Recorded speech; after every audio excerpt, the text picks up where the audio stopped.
अर्जुन गांव का एक होनहार लड़का, दिमाग तेज, हमेशा किताबों में डूबा रहता। उसकी आंखों में एक अलग ही चमक थी जो उसे औरों से अलग बनाती थी। विज्ञान और तर्क में उसकी गहरी रुचि थी।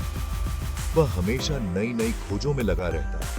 अंधविश्वास उसे तो वह बिल्कुल पसंद नहीं थे। वह मानता था कि हर चीज का एक वैज्ञानिक कारण होता है। गांव में जब भी कोई अंधविश्वास की बात करता, अर्जुन उसे तर्क और विज्ञान के आधार पर समझाने की कोशिश करता। वह कहता, भाई ये सब मनगढ़ंत बातें हैं। नए जमाने के लिए वह एक मिसाल था। उसकी बातें सुनकर लोग सोचने पर मजबूर हो जाते थे। वह अपने विचारों से लोगों को प्रेरित करता था। राहुल अर्जुन का बचपन का दोस्त, हमेशा उसके साथ रहता था। दोनों ने साथ में बहुत सारी यादें बनाई थीं। वे दोनों एक दूसरे के बिना अधूरे थे। एक दिन राहुल जंगल में गया और वापस नहीं आया। गांव में हड़कंप मच गया। सब डरे हुए थे। लोग कहने लगे कि जंगल में भूत प्रेत हैं। उस जंगल के बारे में न जाने कितनी कहानियां थीं। कोई कहता था कि वहां आत्माएं भटकती हैं, तो कोई कहता था कि वहां जादू टोना होता है। लेकिन अर्जुन इन सब बातों पर यकीन नहीं करता था। अर्जुन ने सोचा, डर के आगे कैसे झुकूं? अगर मैं भी डर गया तो राहुल का क्या होगा? उसने ठान लिया कि वह राहुल को ढूंढकर ही रहेगा। उसने अपने बैग में जरूरी सामान रखा और जंगल की ओर चल पड़ा। उसके मन में एक ही बात थी, राहुल को ढूंढना है। गांव वालों ने बहुत रोका। अर्जुन मत जा, वहां बहुत खतरा है। लेकिन अर्जुन नहीं माना। उसने कहा, अगर मैं नहीं गया तो राहुल का क्या होगा? अर्जुन ने अपने तर्क और साहस के बल पर जंगल की ओर कदम बढ़ाए। वह जानता था कि उसे अपने दोस्त को बचाना है, चाहे कुछ भी हो जाए। अर्जुन ने जंगल में कदम रखा। चारों ओर घना अंधेरा और रहस्यमयी आवाजें थीं। लेकिन अर्जुन ने अपने डर को काबू में रखा और आगे बढ़ता गया। वह राहुल को पुकारता रहा, राहुल तुम कहां हो? लेकिन कोई जवाब नहीं आया। अर्जुन ने हार नहीं मानी और खोजता रहा। अचानक उसे कुछ निशान मिले। वह निशान राहुल के जूतों के थे। अर्जुन का हौसला बढ़ गया। उसने निशानों का पीछा किया। आखिरकार अर्जुन ने राहुल को ढूंढ लिया। राहुल घायल था, लेकिन जिंदा था। अर्जुन ने उसे सहारा दिया और दोनों गांव की ओर लौटने लगे। गांव वालों ने अर्जुन का स्वागत किया। सब ने उसकी हिम्मत की तारीफ की। अर्जुन ने साबित कर दिया कि तर्क और साहस के बल पर किसी भी चुनौती का सामना किया जा सकता है। अर्जुन ने गांव वालों को समझाया कि अंधविश्वास से डरने की जरूरत नहीं है। हमें तर्क और विज्ञान पर विश्वास करना चाहिए। उसकी बातें सुनकर गांव वालों ने भी अपने विचार बदलने शुरू कर दिए। अर्जुन ने अपने तर्क और विज्ञान के ज्ञान से गांव में एक नई रोशनी फैलाई। वह सच में तर्क का पुजारी था। शाम ढलने लगी थी। सूरज की आखिरी किरणें पेड़ों के बीच से झांक रही थीं और जंगल में एक अजीब सी खामोशी छा गई थी। अर्जुन ने जंगल में कदम रखा।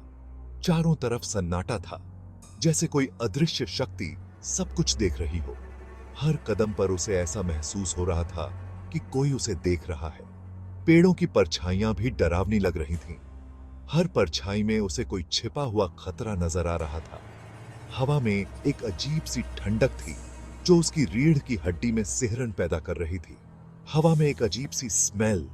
अर्जुन आगे बढ़ता गया। अचानक एक चीख। वो चीख इतनी भयानक थी कि अर्जुन के पैरों तले जमीन खिसक गई। उसने चारों ओर देखा, लेकिन कुछ नजर नहीं आया। राहुल! उसकी आवाज में घबराहट साफ झलक रही थी। उसने फिर से पुकारा, राहुल तुम कहां हो? अर्जुन के तो होश ही उड़ गए। उसे समझ नहीं आ रहा था कि क्या करे।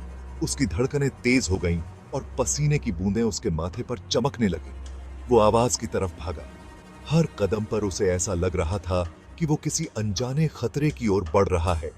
रास्ता भूलता जा रहा था। हर दिशा में उसे एक जैसा ही जंगल नजर आ रहा था। उसे समझ नहीं आ रहा था कि वो किस दिशा में जा रहा है। अंधेरा बढ़ता जा रहा।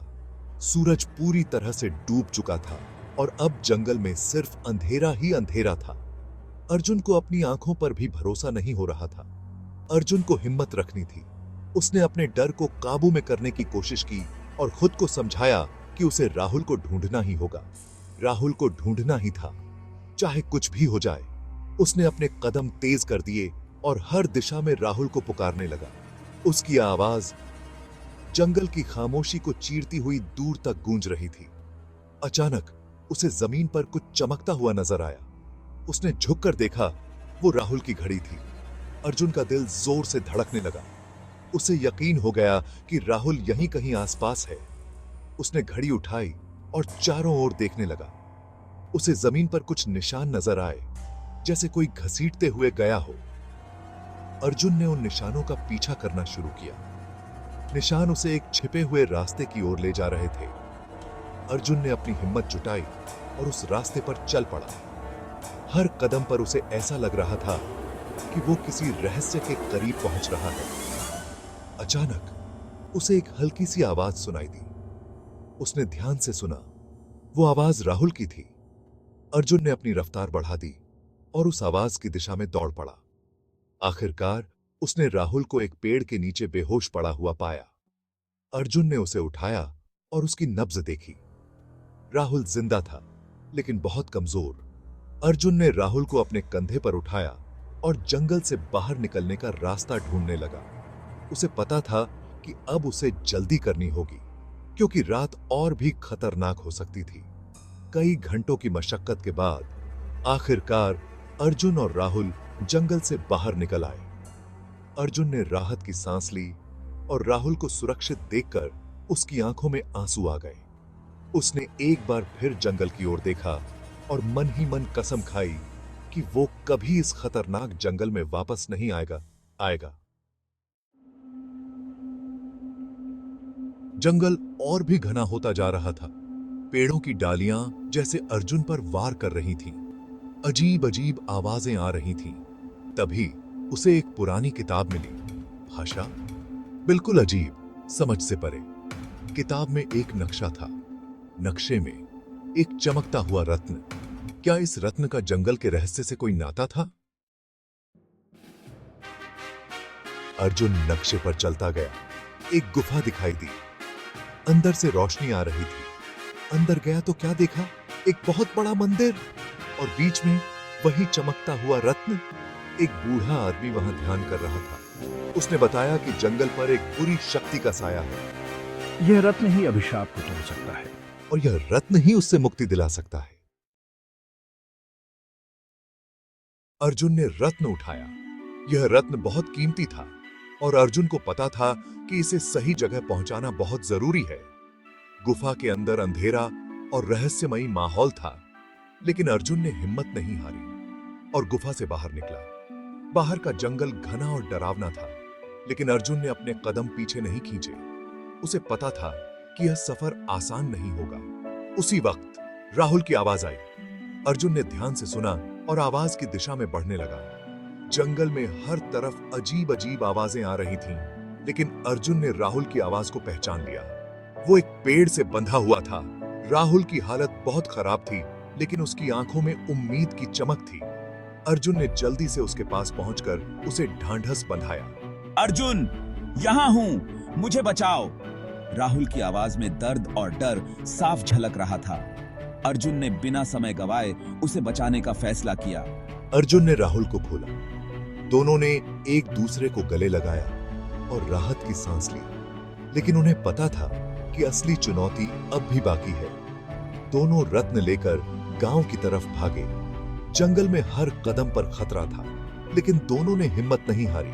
उन्हें पता था कि यह रत्न गांव के लिए बहुत महत्वपूर्ण है, लेकिन जंगल उन्हें जाने नहीं दे रहा था। हर तरफ से पेड़ और झाड़ियां रास्ता रोक रही थीं। दोनों ने मिलकर रास्ता बनाने की कोशिश की। राहुल, भागो! अर्जुन ने जोर से चिल्लाया। दोनों ने अपनी पूरी ताकत लगाकर दौड़ना शुरू किया। यह जंगल हमें रोकना चाहता है, राहुल ने कहा, लेकिन अर्जुन ने उसे हिम्मत दिलाई। हमें हार नहीं माननी चाहिए। दोनों ने हार नहीं मानी। उन्होंने हर मुश्किल का सामना किया और आगे बढ़ते रहे। जंगल की हर चुनौती को पार करते हुए वे अपने लक्ष्य की ओर बढ़ते रहे। रत्न को गांव पहुंचाना ही था, हर हाल में। यह उनकी जिम्मेदारी थी और वे इसे पूरा करने के लिए प्रतिबद्ध थे। अंततः उनकी मेहनत रंग लाई और वे रत्न को सुरक्षित गांव तक ले जाने में सफल हुए। जैसे ही अर्जुन और राहुल जंगल से बाहर निकलने लगे, तूफान आ गया। पेड़ उखड़ रहे थे, जानवर भाग रहे थे। राहुल, यह जंगल हमें रत्न नहीं ले जाने देगा, पर हमें यह रत्न सही जगह पर पहुंचाना ही होगा। दोनों आगे बढ़ते रहे। तूफान और तेज होता जा रहा था। रास्ता बहुत मुश्किल हो गया था। अचानक जमीन हिली। एक विशाल पेड़ गिरने वाला था, सीधा अर्जुन और राहुल पर। राहुल डर के मारे जड़ हो गया। राहुल, हटो। अर्जुन ने राहुल को धक्का देकर खुद को पेड़ के नीचे ला दिया। राहुल, रत्न को गांव पहुंचा दो। यह बलिदान व्यर्थ नहीं जाएगा। मरते मरते अर्जुन ने राहुल से रत्न को गांव पहुंचाने को कहा। राहुल रोते हुए रत्न लेकर भागा। गांव पहुंचकर उसने सबको आपबीती सुनाई। हमें यह रत्न मंदिर में रखना होगा। सब लोग मंदिर पहुंचे और रत्न को वहां स्थापित किया। जैसे ही रत्न अपनी जगह पर आया, तूफान थम गया, जंगल शांत हो गया, अभिशाप टूट गया था। चारों तरफ हरियाली छा गई। सबने अर्जुन की बहादुरी को याद किया। अर्जुन भले ही दुनिया में न रहा, पर उसकी कहानी हमेशा के लिए अमर हो गई। उसने दिखाया कि हिम्मत और अक्ल से हर मुसीबत का सामना किया जा सकता है। अंधविश्वास और डर को भगाना होगा। ज्ञान और समझदारी ही जिंदगी का सही रास्ता दिखाते हैं। यह कहानी आगे बढ़ती गई और सबको साहस और ज्ञान का संदेश देती रही।